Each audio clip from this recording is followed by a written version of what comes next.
নমস্কাৰ ছাত্ৰ ছাত্ৰীসকল, মই প্ৰাচুৰ্য ছাৰ আৰু সকলোকে স্বাগতম জনাইছোঁ জেএনভি গাইড ইউটিউব চেনেল।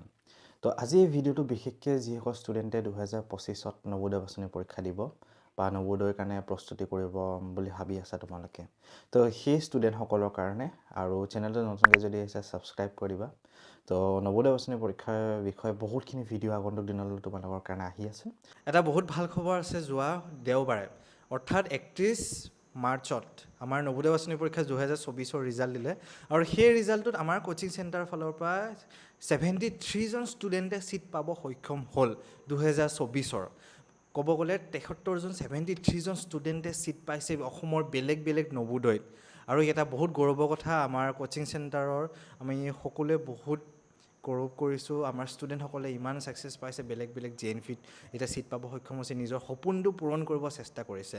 আৰু আমাৰ ক্লাছসমূহ অহা মে' মাহৰ পৰা আৰম্ভ হ'ব 2025ৰ কাৰণে। তো যিসকল উৎসুক ছাত্ৰ ছাত্ৰী আছে, বাৰে প্ৰতি কৈ আছোঁ তোমালোকে যদি তোমালোকে নৱোদয়ত যাব বিচাৰা, নৱোদয়ৰ সপোনটো পূৰণ কৰিব বিচাৰা, আমাৰ ক্লাছসমূহ এবাৰ তোমালোকে কৰি চাব পাৰা। ফ্ৰী ক্লাছসমূহ আমাৰ 25 এপ্ৰিলৰ পৰা আৰম্ভ হ'ব গৈ আছে। 25 এপ্ৰিলৰ পৰা তোমালোকে ফ্ৰী ক্লাছসমূহ কৰি চোৱা। যদি বেয়া নালাগে 5 দিন ফ্ৰী ক্লাছ আছে, 5 দিন কৰি পেলাই চোৱা। যদি বেয়া নালাগে তোমালোকে কৰিব নালাগে। আৰু মই এটাই কথা ক'ম যে আমি ষ্টুডেণ্টক 100% দি শিকাব চেষ্টা কৰোঁ। আমাৰ যিমান কেপাচিটি আছে তাতকৈ বেছি লেভেলত আমি শিকাব চেষ্টা কৰোঁ। তাৰ ফলাফল আমি পাইছোঁ আৰু বহুতকেইজন ষ্টুডেণ্ট এনেকুৱাও আছে যে বহুত ভাল নম্বৰ নৱোদয় পাব সক্ষম হৈছিলে, 80 ওপৰত বহুতকেইজন ষ্টুডেণ্টে পাইছিলে, তাৰপিছতো ছিট নাপালে। সেই ষ্টুডেণ্টকেইজনে কিন্তু স্কুলত বহুত ভাল ফলাফল কৰিব সক্ষম হৈছে বৰ্তমান সময়লৈ আৰু আগন্তুক দিনলৈ বহুত ভাল ফলাফল কৰি থাকিব। তো আশা কৰিছোঁ সকলো ষ্টুডেণ্টক অহা 2025ৰ নৱোদয় বাছনি পৰীক্ষাৰ ক্লাছত লগ পাম। তো এতিয়া আমি 2025ত সোমাওঁ। 2025ৰ নৱোদয় বাছনি পৰীক্ষা এতিয়া কেতিয়া হ'ব যদি মই সেই আৰম্ভণি কৰোঁ, পৰীক্ষাটো তোমালোকৰ জানুৱাৰী মাহত হ'ব বা ফেব্ৰুৱাৰী মাহতো হ'ব পাৰে। তো আমি জানুৱাৰী বুলি ধৰিছোঁ। তাৰপিছত ফৰ্ম ফিল আপটো কেতিয়া আহিব? ফৰ্ম ফিল আপটো তোমালোকৰ 2024ৰ এই বছৰে জুন, জুলাই, আগষ্ট সেই 3টা মাহৰ ভিতৰত বা জুন জুলাইত তোমালোকৰ ফৰ্ম ফিল আপটো আহিব। আৰু জুন জুলাইতে তোমালোকক মই কৈ দিব পাৰিম যে এইটো তাৰিখেই তোমালোকৰ পৰীক্ষাটো হ'ব। ফৰ্ম ফিল আপ অহাৰ লগে লগে তোমালোকৰ পৰীক্ষা ডেটটো জনাই দিয়া যায় আমাক, ঠিক আছে। আৰু তোমালোকৰ এতিয়া এটা সময় বা এটা বয়স ধৰি দিয়া যায়, এই বয়সৰ ভিতৰৰ ষ্টুডেণ্টে ফৰ্ম ফিল আপ কৰিব পাৰিব, এই বয়সৰ ভিতৰৰ ষ্টুডেণ্টে পৰীক্ষাত বহিব পাৰিব। তো সেই বয়সটো যদি মই কওঁ, বয়সটো তোমালোকৰ 2013 পৰা 2015লৈকে ধৰি দিয়া যায়। এতিয়া সেই বস্তুটো মই এটা অনুমানিক হিচাপে কৈছোঁ, 100% যেতিয়া ৰিজাল্টটো আহিব তেতিয়া তোমালোকে গম পাই যাবা। আৰু এতিয়া আমি আহোঁ যে কোনখন কিতাপ পঢ়িব লাগিব। ইংলিছ মিডিয়ামৰ কাৰণে এখন বেলেগ কিতাপ থাকে, অসমীয়া মিডিয়ামৰ কাৰণে এখন বেলেগ। ইংলিছ মিডিয়ামৰ কাৰণে তোমালোকে ফ্লিপকাৰ্ট, এমেজনৰ পৰা এৰিহান নামৰ কিতাপখন ল'ব পাৰিবা আৰু অসমীয়া মিডিয়ামৰ কাৰণে তোমালোকে জিবিডি নামৰ কিতাপখন তোমালোকে ল'ব পাৰিবা। মই ইংলিছ মিডিয়ামৰ কিতাপখন তোমালোকৰ স্ক্ৰীনশ্বটটো দি দিছোঁ। এৰিহান হয়, ফ্লিপকাৰ্ট, এমেজনত পাবা, কিতাপ দোকানত খুব কম পোৱা যায় এই কিতাপখন। আৰু অসমীয়া মিডিয়ামৰ কাৰণে যিখন কিতাপ জিবিডি নামৰ কিতাপখন, অসমীয়া মিডিয়ামৰ কিতাপখন তো তোমালোকৰ কিতাপৰ দোকানত পাই যাবা। আৰু আমি এখন স্পেচিয়েল কিতাপ উলিয়াম তোমালোকৰ কাৰণে ছেপ্টেম্বৰ, অক্টোবৰ মানত, সেইখন অনলি মেথছৰ কাৰণে আহিব। তো তাত মানে স্পেচিয়েল আমি ডিজাইন কৰিবলৈ তোমালোকৰ কাৰণে মেথছৰ কুৱেশ্যনবিলাক বনোৱা থাকে আৰু তাত কুৱেশ্যন বেংক এখনো আমাৰ এক্সট্ৰাকৈ থাকিব। তো তোমালোকে সেই কিতাপকেইখনৰ গোটেই ডিটেইলছটো আমি ছেপ্টেম্বৰ, অক্টোবৰত তোমালোকক দি দিয়া যাব আৰু তোমালোকে সেই বস্তুখিনি আমাৰ পৰা ল'ব পাৰিবা। আৰু আমি তোমালোকৰ একদম ঘৰলৈকে পোৱাকৈ ফ্লিপকাৰ্ট, এমেজনে যেনেকৈ পঠিয়াই দিয়ে তেনেকৈ আমি পঠিয়াই দিয়া যাব তোমালোকৰ ঘৰলৈকে। তো এতিয়া আমি আহোঁ যে কি বস্তু আহিব পৰীক্ষাত। ইংলিছ মিডিয়ামৰ কাৰণে মই যদি কওঁ, মেণ্টেল এবিলিটি আহিব, মেথছ আহিব আৰু ইংলিছ আহিব। মেণ্টেল এবিলিটি, মেথছ, ইংলিছ মিডিয়ামৰ কাৰণে। আৰু ক'ত পাবা বস্তুখিনি? কিতাপখন যিখন ল'বা সেই কিতাপখনতে যিখিনি বস্তু থাকে সেই বস্তুখিনি পঢ়িলে তোমালোকৰ আইডিয়াটো হৈ যাব।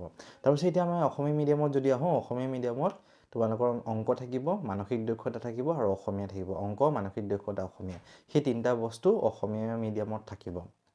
এতিয়া তোমালোকৰ অসমীয়া মিডিয়াম ষ্টুডেণ্টে অসমীয়াত দিব লাগিব, ইংলিছত দিব লাগিব তোমালোকৰ এতিয়া, ঠিক আছে। আৰু এনেকুৱাও হয় যে কিছুমান ষ্টুডেণ্টে অসমীয়াত বেছি ভাল পঢ়ি আছে ইংলিছত, তো তোমালোকে অসমীয়াটো দিব পাৰা। কিছুমান এনেকুৱা ষ্টুডেণ্ট থাকে অসমীয়া মিডিয়ামত পঢ়ে, খালি ইংলিছত অলপ বেছি ভাল, ইংলিছতো দিব পাৰা। সেইটো তোমালোকৰ নিজৰ ওপৰত কথা আৰু। এতিয়া বাকী আমাৰ যদি ক্লাছৰ কথাটো আহোঁ, আমাৰ ক্লাছসমূহ আমাৰ এই 2025ৰ কাৰণে অসমীয়া মিডিয়ামৰ কাৰণে আমাৰ ক্লাছসমূহ মে' মাহৰ পৰা আৰম্ভ হ'ব, মে'ৰ পৰা জানুৱাৰীলৈকে হ'ব। আমি এপ্ৰিলতে আৰম্ভ কৰিম বুলি ভাবিছিলোঁ। কিছু বিহু আহিলে, ঈদ আহিলে, ইলেকশ্যন আহিলে, সেইবিলাক কাৰণত আমি ক্লাছটো এপ্ৰিলৰ পৰা আৰম্ভ কৰিব নোৱাৰিম।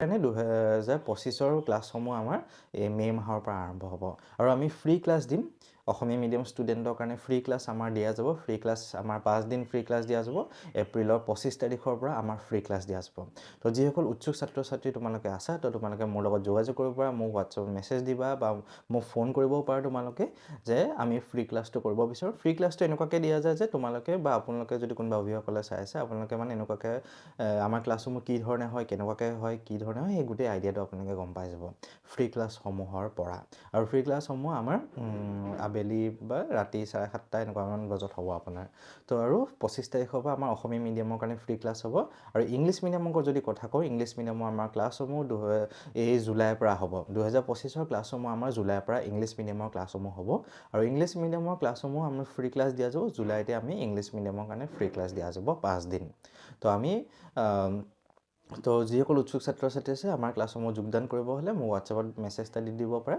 বা মোক ফোন কৰিব পাৰে আৰু বাকী গোটেইখিনি ডিটেইলছ আৰু ভালকৈ মই জনাই দিম আমাৰ অসমীয়া মিডিয়ামৰ ক্লাছসমূহ মে'ৰ পৰা জানুৱাৰীলৈকে হ'ব ইংলিছৰ ক্লাছসমূহ জুলাইৰ পৰা জানুৱাৰীলৈকে হ'ব আৰু আমাৰ ফিজসমূহ যদি মই কওঁ প্ৰতি মাহে যদি আপোনালোকে হিচাপ কৰে 1000 তলত হ'ব 1000ৰ তলতে হ'ব খালি আমি ফিজটো মাহেকীয়া লোৱা নাযায় ফিজটো আমাৰ কিস্তি হিচাপে বা ইনষ্টলমেণ্ট হিচাপত আমি লোৱা যাব তো গোটেই ডিটেইলছখিনি আপোনালোকক মই ফোনত মেছেজত ভালকৈ জনাই দিম বাকীখিনি আৰু আমাৰ মোক টেষ্ট পাতি থকা যায় প্ৰত্যেকটো লেছন শেষ হোৱাৰ পিছত আমি টেষ্ট পাতি থকা যায় যাতে ষ্টুডেণ্টে পঢ়ে এতিয়া টেষ্ট নাপাতিলে ষ্টুডেণ্টে নপঢ়ে সেই বস্তুটো আমি যোৱা 3 বছৰ 4 বছৰ ভালকৈ দেখিছোঁ তো সেইকাৰণে আমি প্ৰত্যেকটো চেপ্টাৰ শেষ কৰি টেষ্ট পাতোঁ আৰু 2-3টা চেপ্টাৰ শেষ কৰাৰ পিছতে আমি ক্লাছ টেষ্টসমূহ পাতি থাকোঁ আৰু আমি মক টেষ্ট 100 মাৰ্কছৰ যিটো টেষ্ট হ'ব আপোনালোকে যদি মে' মাহত যোগদান কৰিছে অসমীয়া মিডিয়ামৰ ষ্টুডেণ্ট এজনৰ মে'ৰ পৰা আমাৰ ডিচেম্বৰলৈ নৱেম্বৰলৈ গোটেই কোৰ্চটো শেষ হৈ যাব তাৰপিছত ডিচেম্বৰ জানুৱাৰী 2 মাহ আমি ৰিভিজন আৰু প্লাছ মক টেষ্টসমূহ মানে 100 মাৰ্কছৰ টেষ্ট পতা যাব